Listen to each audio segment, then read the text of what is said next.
Hello, good afternoon.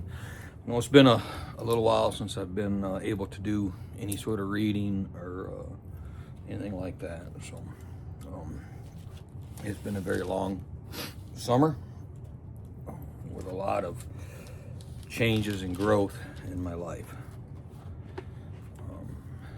So I have been reading the Bible. I seem to be pretty well stuck in Mark. So I'm going to read Mark 6. I've already read up to 5. So I'm going to read Mark 6. And I hope you guys enjoy it. If you have any questions, comments, concerns, or whatever, feel free to reach out. I will gladly discuss them with you. So, Mark 6, a prophet without honor.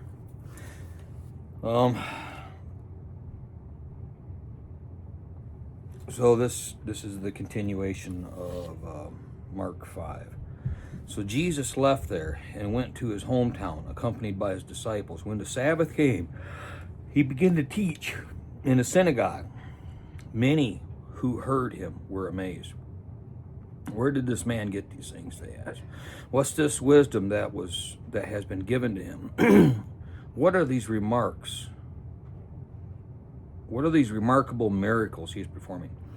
Isn't he the carpenter? Isn't he Mary's son and the brother of James, Joseph, Judas, and Simon? Aren't his sisters here with us? And they took offense at him.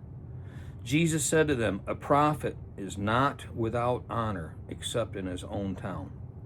Among his relatives and his own home, he could not do any miracles there, except lay his hands on a few sick people and heal them. He was amazed at their lack of faith. Then Jesus went around teaching from village to village, calling the 12 to him, and he began to send them out 2 by 2 and gave them authority over impure spirits. These were his instructions. Take nothing for the journey except a staff, no bread, no bag, no money in your belts. Wear sandals, but not an extra shirt. Whenever you enter a house, stay there until you leave that town. And if any place will not welcome you or listen to you, leave that place and shake the dust off your feet as a testimony against them. They went out and preached that people should repent. They drove out many demons and anointed many sick people with oils and healed them. King Herod heard about this, for Jesus' name had become well known. Some were saying John the Baptist has been raised from the dead, and that is why miraculous powers are at work with him. Others said he is Elijah, and still others claimed he is a prophet, like one of the prophets of long ago. But Herod heard this. He said, John, whom I beheaded, has been raised from the dead. For Herod himself had given orders to have John arrested, and he had him bound and put in prison. He did this because of Herodias, his brother Philip's wife, whom he had married. For John had been saying to Herod, it is not lawful for you to have your brother's wife. So Herodias nursed a grudge against John and wanted to kill him. But she was not able to, because Herod feared John and protected him, knowing him to be a righteous and holy man. When Herod feared John, he was greatly puzzled, yet he liked to listen to him. Finally, the opportune time came. On his birthday, Herod gave a banquet for his high officials and military commanders and the leading men of Galilee. When the daughter of Herodias came in and danced, she pleased Herod and his dinner guests. The king said to the girl, ask me for anything you want, and I'll give it to you. And he promised her with an oath, whatever you ask, I will give to you up to half of my kingdom. She went out and said to her mother, what shall I ask for? The head of John the Baptist, she answered. At once the girl hurried in to the king with the request, I want you to give me right now the head of John the Baptist on a platter. The king was greatly distressed, but because of his oaths and his dinner guests, he did not want to refuse her. So he immediately sent an executioner with orders to bring John's head. The man went, beheaded John in the prison, and brought back his head on a platter. He presented it to the girl, and she gave it to her mother. On hearing this, John's disciples came and took his body and laid it in a tomb. The apostles gathered around Jesus and reported to him all they had done and taught. Then, because so many people were coming and going that they did not even have a chance to eat, he said to them, "Come with me by yourselves to a quiet place and get some rest." So they went away by themselves in a boat to a solitary place. But many who saw them leaving recognized them and ran on foot from all the towns and got there ahead of them. When Jesus landed and saw a large crowd, he had compassion on them because they were like sheep without a shepherd. So he began teaching them many things. By this time, it was late in the day, so his disciples came to him. "This is a remote place," they said, "and it's already very late. Send the people away so that they can go to the surrounding countryside and villages and buy themselves something to eat." But he answered, "You give them something to eat." They said to him, "That would take more than half a year's wages. Are we to go and spend that much on bread and give it to them to eat?" "How many loaves do you have?" he asked. "Go and see." When they find out, they said, 5 loaves and 2 fishes. Then Jesus directed them to have all the people sit down in groups on the green grass. They sat down in groups of hundreds and fifties, taking the 5 loaves and the 2 fish and looking up to heaven. He gave thanks and broke the loaves. He gave them to the disciples to distribute to the people. He also divided the 2 fish among them all. They all ate and were satisfied. And the disciples picked up 12 basketfuls of broken pieces of bread and fish. The number of men who had eaten was 5,000. Jesus walks on water. Immediately, Jesus made his disciples go get into a boat and go on ahead of him to Bethsaida. While he dismissed the crowd after leaving them, he went up on a mountainside to pray. Later that night, the boat was in the middle of the lake, and he was alone on land. He saw the disciples straining at the oars because the wind was against them. Shortly before dawn, he went out to them, walking on the lake. He was about to pass by them, and when they saw him walking on the lake, they thought he was a ghost. They cried out because they all saw him and were terrified. Immediately he spoke to them and said, "Take courage, it is. Don't be afraid." Then he climbed into the boat with them, and the wind died down, and they were completely amazed, for they had not understood about the loaves, and their hearts were hardened. When they crossed over, they landed at Gennesaret and anchored there. And as soon as they got out of the boat, people recognized Jesus. They ran throughout that whole region and carried the sick on mats to wherever they heard he was, and wherever he went, into villages, towns, and countryside. They placed the sick in the marketplaces. They begged him to let them touch, even on the edge of his cloak, and all who touched were healed. So chapter 6, 2 pages, page and a half, short chapter. Tons of miracles and knowledge here just in this short chapter. The whole book of Mark is amazing. I mean, literally, the whole book of Mark is amazing. So, I pray that you read this. I pray that you take the time and pray and read these Bibles and read this chapter. He talks, Jesus walking on water. There's this big storm, and he tells them to go on ahead, and I'll be there. And he's halfway across, and they're just going through the storm. They're sinking, they're dying, they're crying, they're unbelieving. They did not understand the message. They did not understand the feeding of 5,000 men. Some believe that it was closer to 20,000 people because only men were counted. What about the daughters? What about the mothers? What about the women and the children that were there? They weren't counted. So this could very well have been massive. Could have been 10,000, could have been 20,000 people that were fed. But the miracle is he fed them. He gave thanks to God for this nourishment, for this bounty. And it was multiplied. And everybody there was fed. So, to me, it's just that faith alone. They were fed on faith. They were fed on this miracle. These guys didn't see it. His own disciples just didn't comprehend what just happened. That he did this, and it was a miracle, and it was this blessing, and it was from God. And yet he says, "Hey, go to the other side. I'll be there." Halfway through, they don't know. They think the world's ending. Their boat's sinking. Everything's going on. And yet they just witnessed one of the greatest miracles in this world.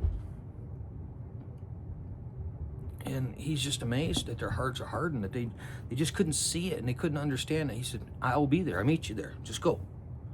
He didn't say, "Try to go across." He didn't say, "Row your boat till you're tired." He didn't say, "Hey, there's a storm coming. You better hurry up." He said, Go now. I'll be there." And just like other times, they forget, How long did it take the Israelites to build the golden calf when Moses was up in the... It's just amazing, okay? So we not only need to have faith every day, we need to keep that faith alive. We need to keep in this reading. We need to keep in this spirit. We need to pray. We need to keep communication. We need to meditate. We need to do these things for your own salvation, but also for your own health. To take time for this, to take time, 15 minutes a day, 20 minutes a day, 10 minutes a day, I don't care. You set aside a certain time to do this. The rewards, you will reap the rewards of this. Now, when he's talking about the prophet without honor, there's a prophet is an honorable man. See, all these things that when you're outside your village, outside these people that are like right there know you, man, they respect you, they honor you, they love you. You go home, and who do they see? They see the 12-year-old boy out there trying to work with his daddy. That's what they see. They cannot fathom, they can't get this thought in their head that this was the little boy we seen growing up. This is the little boy that did all these things and ran around and whatever. He's just a carpenter. He's just a son of Mary. Look at his brothers and his sisters. They don't buy it. They don't buy it. And I can understand that because it's very difficult when you go home. For people who raised you, whatever, they look down on you, or they just don't see you who you actually are. Saying they look down on you may not, it's not right. But they just don't see who you really are. They're blinded by this experience that they had as you were growing up, as you were growing in to be the man that you are. It's hard for them to look past that. Few can, few can't. And he knew that while he was there, he wasn't gonna be able to do anything there. A few small miracles, whatever, but he knew that there was no way that he could change those hearts. There's no way that he could break through this judgment, this prejudgment that they had against him. So he moved on. Not rude, nothing. And he gets his 12 disciples and he sends them out 2 by 2 to perform miracles, and gave them authority over impure spirits, which means, they now are carrying Christ's authority. They can cast out demons. They can cast out illnesses. They can cast out health just as much as the Father did. Take nothing of the journey. And what he's saying is, trust me, I'm telling you to go. You don't need extra shoes. You don't need an extra staff. You don't need an extra shirt. Go. You go into that town, they're going to welcome you. They're going to feed you. They're going to give you a new shirt. They're going to give you a new belt. Your staff breaks are going to give you a new one. And that's what he's trying to impose upon them, that I have set this course for you to go and to go out into this country.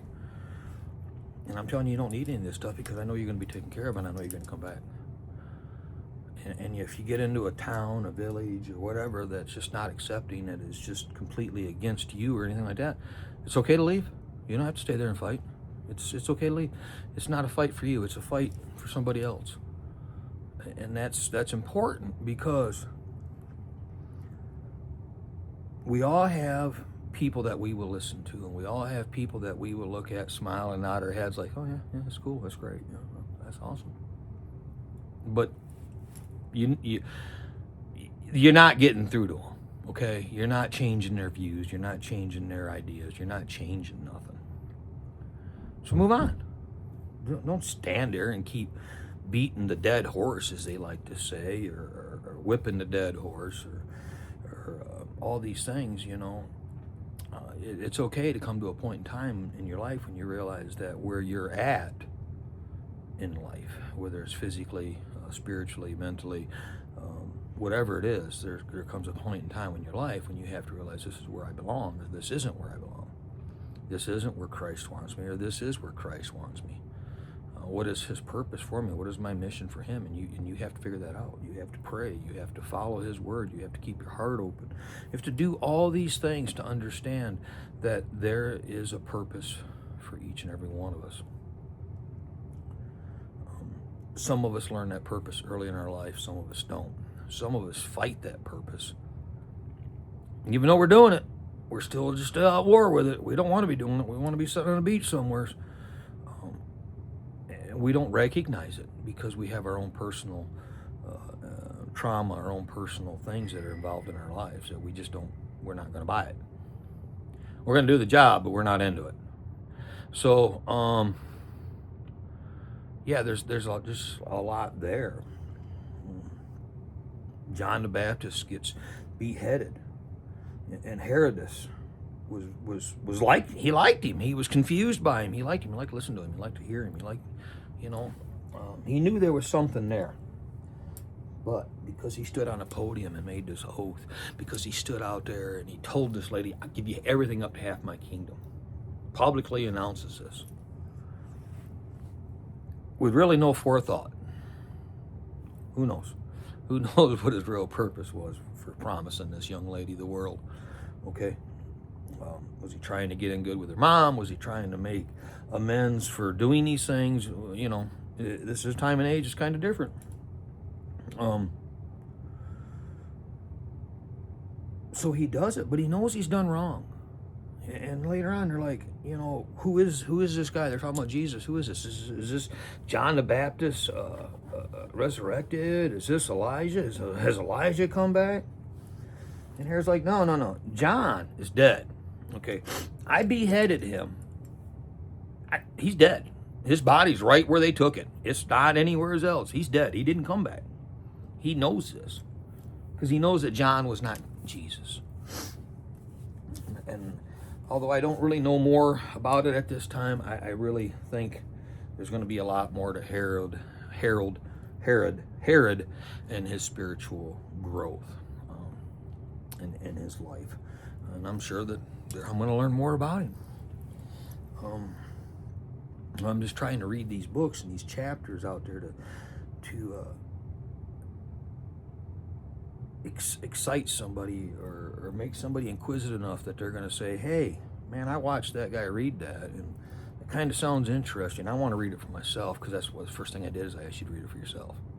Okay, I asked you to read this for yourself because the scripture will speak to you sometimes differently than it speaks to me. The message may be different for you than it is for me because of the time that you're in your life, the problems that you're facing, the decisions that you're facing, doubts that you're having. The Spirit's going to take this opportunity and speak to you and say, hey, you're like this guy. Look what he did, and he come out okay. Or look what this guy, look what he did. He lost half his kingdom, and I just read here in the concourse, 30 years later, he lost the rest of it. So, yeah, I mean, take the time. Read these books. Read them for yourselves. Understand what they said. I have a concourse, which is a dictionary or an explanation for different verses that you may not understand. You can go there and read it, and it's maybe written differently or more plainly. Get a Bible with a concourse and buy a separate concourse. I read different translations. If you look it up on the internet with extreme prejudice, please be cautious of the message that you read. discern that message, understand what it's saying, and understand where it's coming from. The devil just needs an opening. And I have severe doubts a lot of times of anything that comes off of Google. So that's it for Mark 6. I really feel good about reading this and getting through this, and hopefully I can continue these readings every day.